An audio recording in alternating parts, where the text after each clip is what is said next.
All right, welcome. Thank you so much for your patience. I appreciate it. We got it working, some sort of a glitch with a Mac.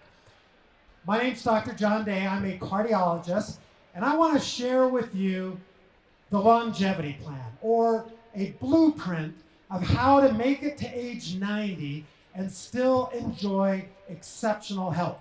But as we get into that, I want to take you on a little journey with me. Advance.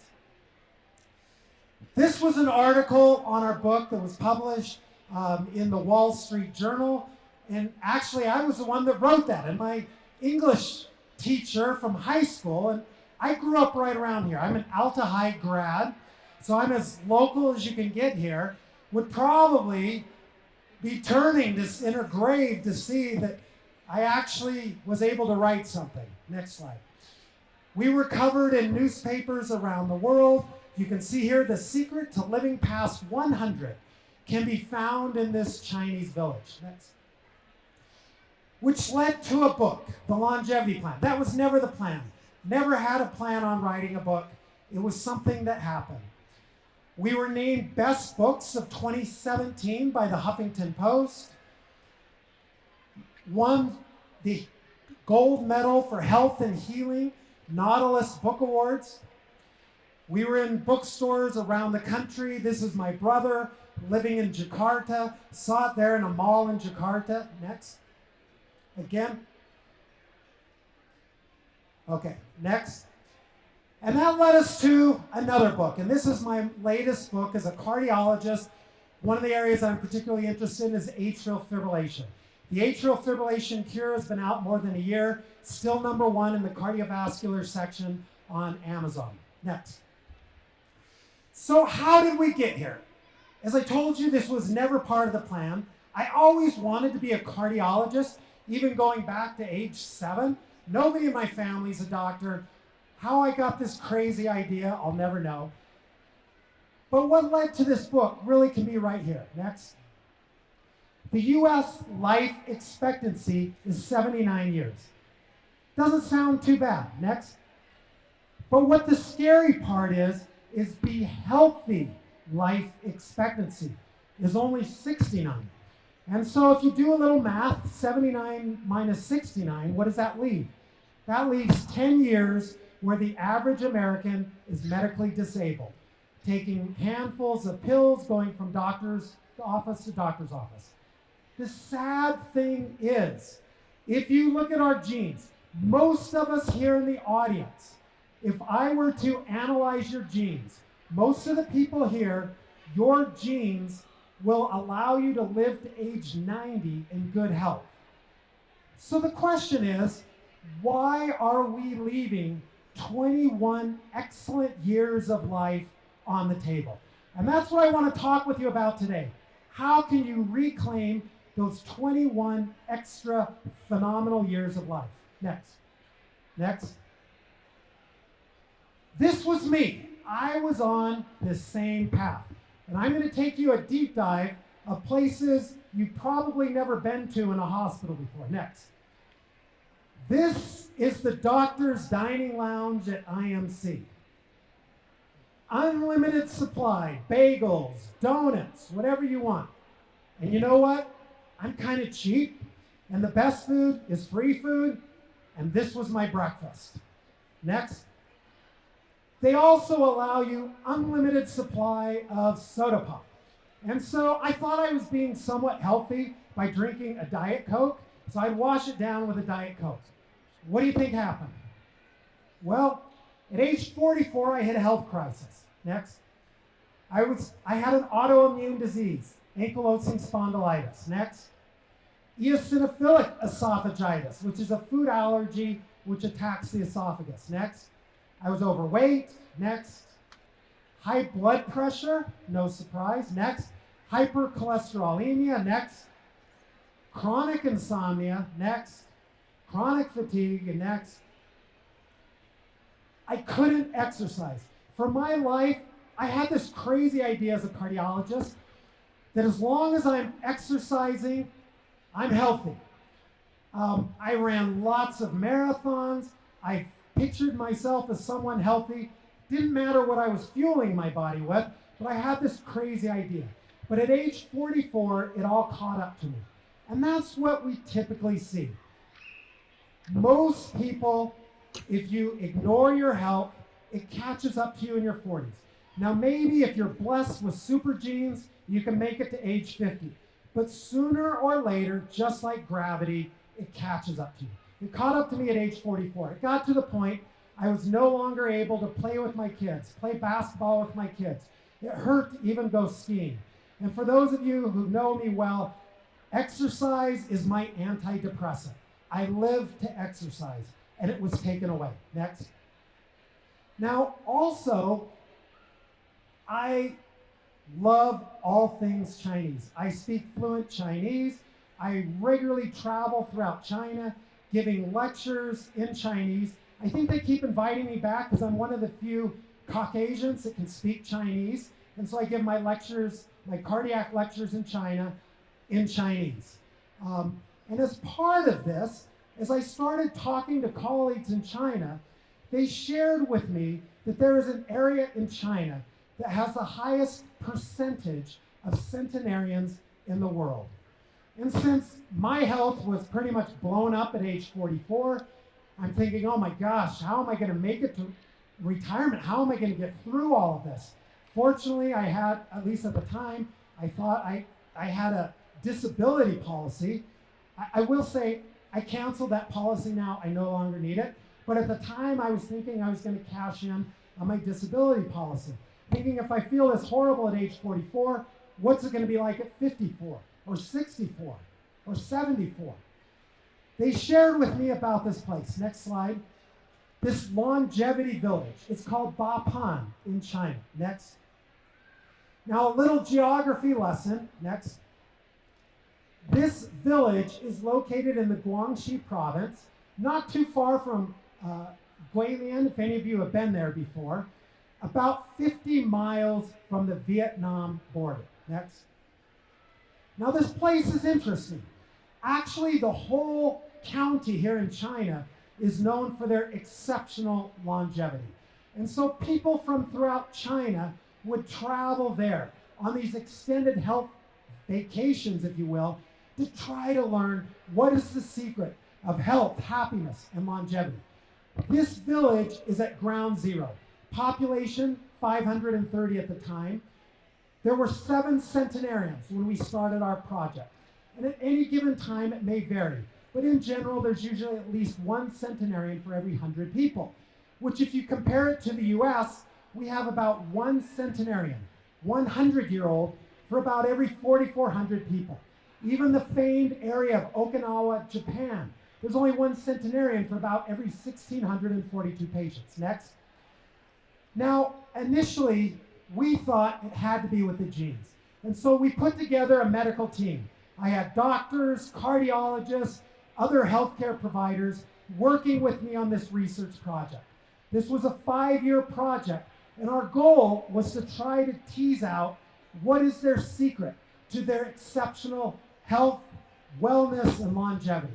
What we found is that they have the same genes that we do. We found that within these centenarians, they had genes that coded for Alzheimer's disease, cardiovascular disease, all cancer.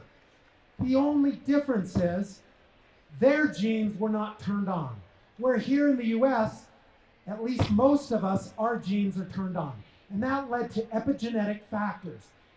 And what our team concluded is that it wasn't any special genes that they possessed that allowed them to achieve these exceptional ages and still be in excellent health, but rather it was something about the way they lived, something that for whatever reason, we didn't know it at the time, coded for their genes, the good genes to be turned on, the bad genes to be turned off. Next. Now, if you want to visit this place, and now everything's changed with COVID. They have a COVID zero policy, and unless you want to be isolated to a hotel room and poked and prodded every day for about 2 to 3 weeks, you're not getting into China right now. Someday it will lift. But if you were to visit this village, as you walk into the village, this is the billboard that you see. It's not the young, sexy models, but rather it's their centenarians, their life stories, telling these beautiful stories. Next. And until recently, this was the only way into the village. You had to walk on this old rickety bridge across the river to get into Longevity Village. Next. And here you see typical people in the village. This is the morning commute. As you can see, traffic isn't too bad. And you look at this woman. She's very small, but yet she's carrying a load of vegetables, about 70 pounds on her back. And they will carry these big loads of vegetables up and down the sides of the mountain all day, every day. Next. Here is a fisherman fishing from the river that runs through the village, much as they've done for millennia. And in this village, next, you'll find that they have these small little oily fish. And so maybe once or twice a week, depending on the catch, they may have one of these small oily fish. Next. Now you may be looking, this is Ma To. At the time pictured, she is 98 years old. She is not in a nursing home. She is not off in a corner by herself. What is she doing? She's there helping to prepare their meal. Now you may look at that and say, wow, that must be enough vegetables for a week. No, that's one meal. Their meals, vegetables are a part of their breakfast, their lunch, their dinner. I know it sounds crazy, vegetables for breakfast. How can you do that? We have to have our cereal and our milk or our eggs or our Pop-Tarts. How can vegetables be part of all three meals each day? Next. This is one of the billboards in the village. Once again, it's not the young, sexy model, but rather the only male centenarian. They're sharing his wisdom and how you can find him. Next. These centenarians are rock stars. And in fact, people visit this part of China just to meet these centenarians. Once again, they're not in nursing homes. They're not put off. They're celebrated. And it is considered a great honor if you have a centenarian in your family. And in fact, if you are an authenticated centenarian, and the government goes through an in-depth way, checking your genealogy, checking all of your records, if you are a proven centenarian, they will provide you a nurse to your home, a living stipend to help keep you alive as long as possible. And so this was the first year we entered into the village in 2012. These are the 7 centenarians in this small village. Once again, not in a nursing home, but rather they're there enjoying a meal.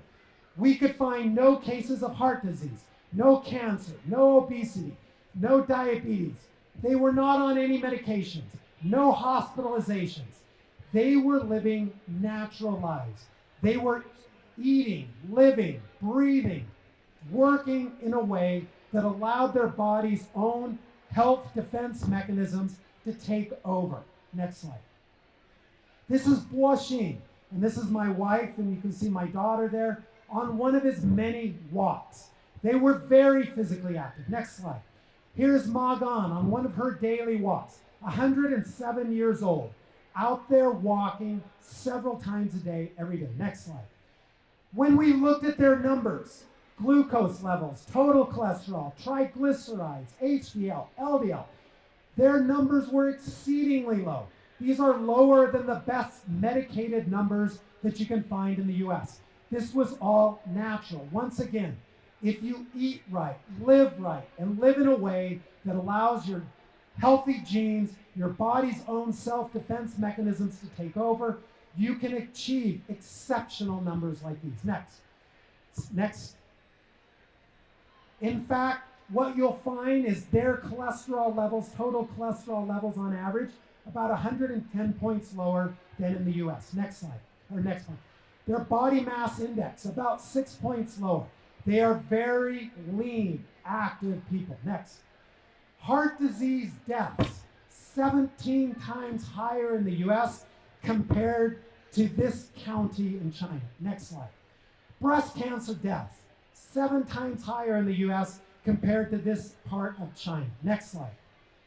Fractures, 6 times higher. How can that be? These people don't drink milk. 94% of Chinese are lactose deficient. How can that be? We're taught by the US Dairy Association that if we don't get our 3 servings of dairy each day, our bones are going to break. This is complete opposite of what we've been taught. Next, dementia, 3 times higher in the US than compared to this rural area, the Bapan area of China. Next. Atrial fibrillation, which as a cardiologist, I specialize in arrhythmia. My particular area of interest, atrial fibrillation rate. It's the most common arrhythmia. It is a sign of premature aging. And in fact, atrial fibrillation rates are 10 times higher in the US than in this county of China. Next. And going on, next. And in fact, if you were to look for atrial fibrillation rates in US centenarians, about 1 in 4 have this disease. Next. In a European population, it's about 12%. Next slide. Within this group, and we did EKGs on all these people, the rate of atrial fibrillation we were able to find 3%. Next. In the Bama, and once again, the Bama County, this is the county in China. In the Bama centenarian study, next slide, 76% were women. No surprise. Women do tend to live longer than men. Next. 80% were felt not to be a burden on their family. Next. 55% of them had all of their teeth in their hundreds, and they never brushed. Once again, if you eat natural foods, live a natural life, your body can take care of its own teeth. Next.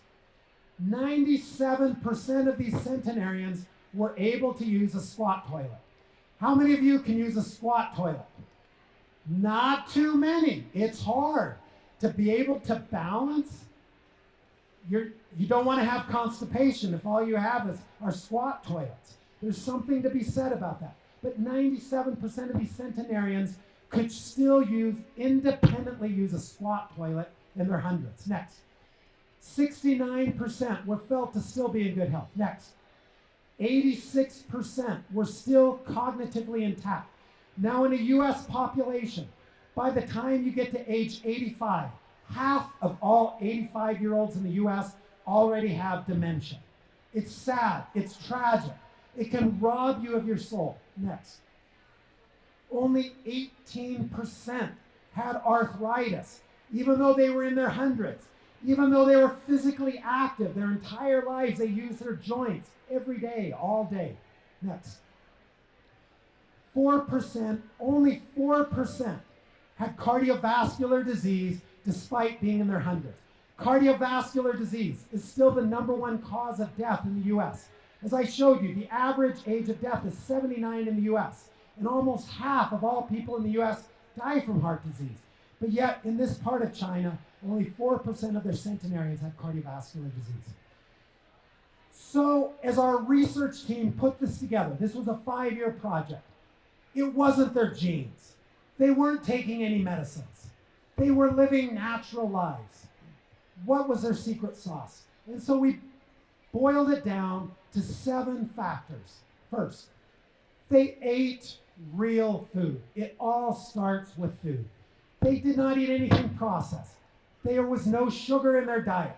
To get sugar, you had to hike on foot over mountain ranges 7 days, round trip by foot, if you want your sugar fix. And you know what? If you're willing to hike for 7 days to get sugar, God bless you, you can have your sugar. It was too much. They couldn't do it, so they didn't eat sugar. They ate wild fruits and vegetables, nuts, seeds, legumes. It was mostly plant-based, but they did have these small oily fish that I shared with you a couple times a week. And at the New Year, they would eat an entire pig. They ate the whole pig from nose to tail. And these were naturally organic wild pigs that they caught. Why is that? Because they were too poor. They could not afford anything. And these people lived through 20 plus years of civil war in China. They lived through the failed economic policies of Chairman Mao. If you had an animal, it was stolen by invading armies. The only food they couldn't steal was the food that grew naturally or the food that was in the river. Next. They had a positive mindset despite going through all of these hardships. If you asked any of these centenarians, they would tell you that even at age 100 plus, they were living the very best years of their life. Next. They had a life perspective. There is a common practice in this area that when you turn 60, your family gives you a coffin for your 60th birthday. Now you may say, that sounds very morbid. I don't want a coffin when I turn age 60, but yet it gives them life purpose. They don't fear death. They're part of nature. It's all part of the cycle. And you know what, these centenarians, many of them that we interviewed and studied, they were on their third, fourth, or fifth coffin because their coffins kept wearing out. And so many of them would use them as a couch or they would store things in them. Next. They were socially connected. And we know from studies that social isolation can be every bit as dangerous for your health, happiness, and longevity as smoking or obesity. They were socially connected. Nobody was isolated. They lived in 4 or 5 generation families. And in fact, as I mentioned, 74% of the centenarians lived in a 4 or 5 generation home. Next. They were very physically active.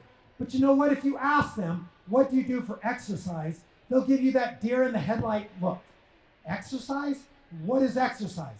The thought of putting on your special exercise clothes, getting in a car, driving into a gym, and then exercising in front of a mirror, getting in your car, driving to work is so foreign to them. Exercise was part of their life. They were physically active. These people were farmers. They did hand farming. Their entire life was low impact physical activity. Next. They lived their lives in rhythm. They went to bed when it was dark. They got up with the sun. They had meal time. Their meals were at the same time each day. They weren't trying to multitask. They weren't trying to work on their smartphone while trying to talk to their kids with the television on in the background. They were mindful. They were tuned into their family, tuned into nature, tuned into what they were doing. Next, environmental programming. Yes, China has a problem with pollution. They have a problem with their government. They have a problem with all sorts of things. But in this rural area of China, they had clean food, clean water, clean air. And that was something that benefited them well. Their food was naturally organic. Much of their food was wild that they picked. Next. And they lived a life of purpose. If you asked any of these centenarians, why are you still living? They would tell you, I'm living to support my family. And in fact, as I shared with you before, people would travel from throughout China by the busloads to meet with these centenarians, to learn their secret of longevity. And as they would do that, they would leave small donations with the family. And so these centenarians were still working 7 days a week, 360, well, maybe not quite 365 days a year because of the Chinese New Year, but they were still working, still providing for their family. They had a sense of purpose. They were there with their family. Next. So as we studied these people for 5 years, we lived among them. We had our research team. I then took that back and applied it to my practice, to my life. And now at age 55, next, I've adapted this lifestyle. Now, I do not want to do hand farming. I love my job. I love my life as a cardiologist, but the principles can be transferred over. Next. We did a study for 4 months.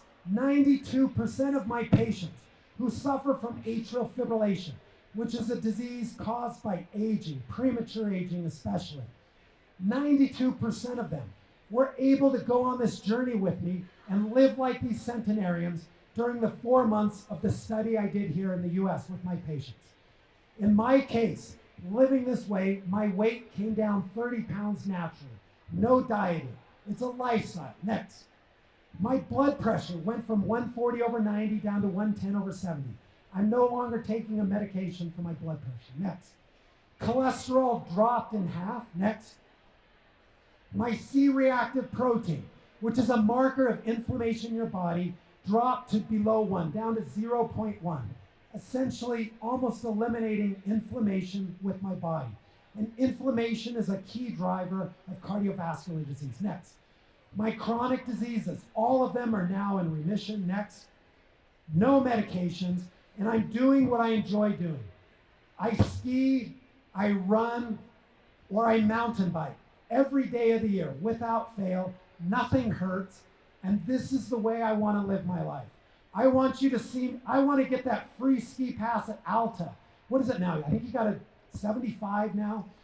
I'm going to get that free season pass at Alta, and I'm going to keep using that free season pass to age 100. And that is something that we all can achieve. Next. So now, switching really briefly, how much time do we have? A couple more minutes? I'm still okay. So that was China. You do not have to move to China. You do not have to live in their crazy COVID-0 policy. But yet you can enjoy all the benefits that we studied in our book, The Longevity Plan, here, right here in Utah. Next. Really quickly, 4 quick studies, rapid fire. First, next, Seventh-day Adventists.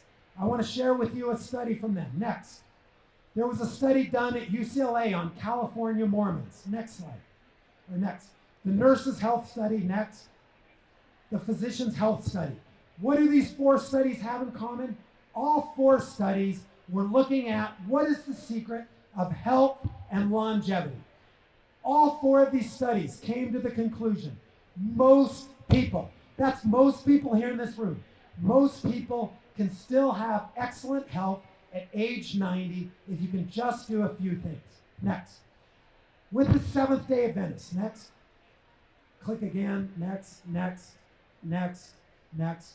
There are 5 things. If you are a Seventh-day Adventist living in Loma Linda, California, so this is in smoggy LA area, you can still enjoy exceptional health at age 90 if you can do 5 things. If you optimize your diet for health. And the Seventh-day Adventists, they have a diet as part of their religion, one in which is mostly plant-based, natural, healthy foods. They are go back one. They are physically active. If you're physically active every day, if you're following the diet of the Seventh-day Adventists, if you have an ideal body mass index, so your body is lean, you're a non-smoker, and you're socially connected. In this study, they define socially connected as going to church on Saturday. The Seventh-day Adventists worship on Saturday. You do all 5 things, odds are you're going to make it to age 90 in good health. Next, California Mormon study. 20,000 Mormons in California that they studied. This is a UCLA study. Now, the Mormons in California had to do 7 things. But if they could do these 7 things, these California Mormons, most of them made it to age 90 in good health. Quickly click through, get us to number 7. In this study, being married, we know that if you are happily married, especially if you're a man, it can give you several extra years of life. Women don't get as much boost from marriage. I guess that kind of shows men take. But if you're in a toxic marriage, it can actually take years from your life. But a healthy marriage, non-smoker, education, these people had at least a college education, socially connected, they're going to church, they have an ideal body mass index, they're lean, they're physically active every day, and if they're getting good sleep, then most Mormons living in California can make it to age 90 if they can do all 7 things. Next. This is the Nurses' Health Study. All of these were published in very reputable medical journals. You're welcome to look them up. Nurses' Health Study. What they found, okay, perfect. If you are a woman, if you can do these 5 things, you can take your lifespan from 79 to 93. That is freaking amazing. Your life can go from 79 years till you die to 93 if you can do 5 things. Number 1, don't smoke. Number 2, body mass index in the normal range. Stay lean. No alcohol abuse. Optimize your diet for health. Exercise at least 30 minutes a day. So if you are a nurse in the United States, do these 5 things, and you're a woman, odds are you're going to make it to 93 in good health. If you're a nurse and you're a man, you can take your life expectancy from 76 to 88. So once again, men can't quite get that same longevity boost. Next. Now, men, I admit, for a man to make it to age 100 is exceptionally rare. But for the men here in the audience, it is not impossible. I'm going to do it. You're going to find me skiing at Alta on April 6th, 2067. I'm going to be there. If you are a male physician in the U.S., it takes 5 things to make it to age 90 in good health. Number 1, non-smoker. Number 2, non-diabetic. Now, there are some forms of diabetes that are immune related, but the vast majority of diabetes in the United States is diet and lifestyle related, and it can be reversed if you attack it hard, fast, and quickly. They had a normal blood pressure. The human body is designed, if you study hunter-gatherers, the human body, your genes are designed to give you a blood pressure of 110/70. That is what we're designed to do unless we screw it up. We can get there. If you are physically active, go back one. If you're physically active, ideal body weight, and you're a man, odds are you can make it to age 90. Next. There are 4 themes. Quick, get us to 4. There are 4 themes. How many of you want to still be running, cycling, going to yoga classes, going to aerobics classes at age 90? All right. Some of you are probably saying, I want 100. Well, there are 4 themes, 4 studies, 4 themes. Don't smoke. Achieve a lean and mean body from an optimized healthy diet, daily physical activity, and social connectivity. 4 studies all showed if you can hit on these 4 themes, odds are you're going to unlock your genes and you're still going to be in excellent health at age 90. China is no longer the China that I shared with you. It is changing. Next. This is what you see on China. Any of you been to China? Yes. KFC, McDonald's, Pizza Hut, every corner. Coca-Cola, everywhere. When we first went to this village in 2012, there was no Coca-Cola. By the end of our study, Coca-Cola had invaded this remote village in China. Next. This was one of our centenarians. Click again. Go back one. You'll see in the far low corner, Red Bull. By the end of our study, Red Bull had even made it to this remote mountainous village in the middle of nowhere, China. Next. They were setting up visitor centers where you can go and buy your getaway in this village, buy your condo. They were going to have 3 times as many condos as villagers to enjoy this natural health. Next. Here you can see the billboards. Live the beautiful life. Move to this village and you'll live forever. Next.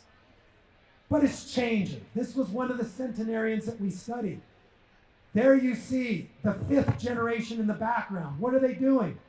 They're playing video games and watching TV. It's changing. Next.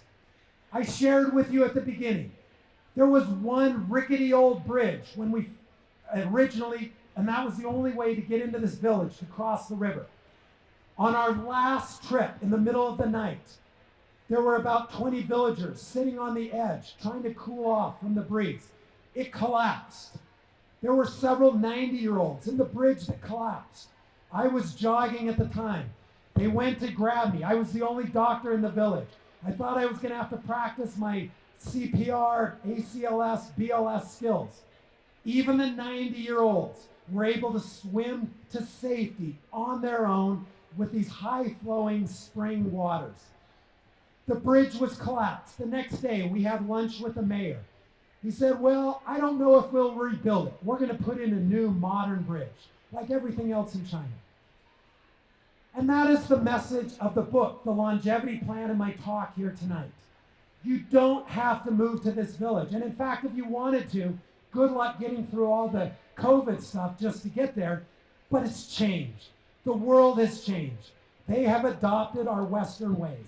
but we can have the best of both worlds right here in Utah today. Next. The future is up to us. Next. Thank you for your attention. And it looks like I finished with 5 minutes to spare. Awesome. Absolutely.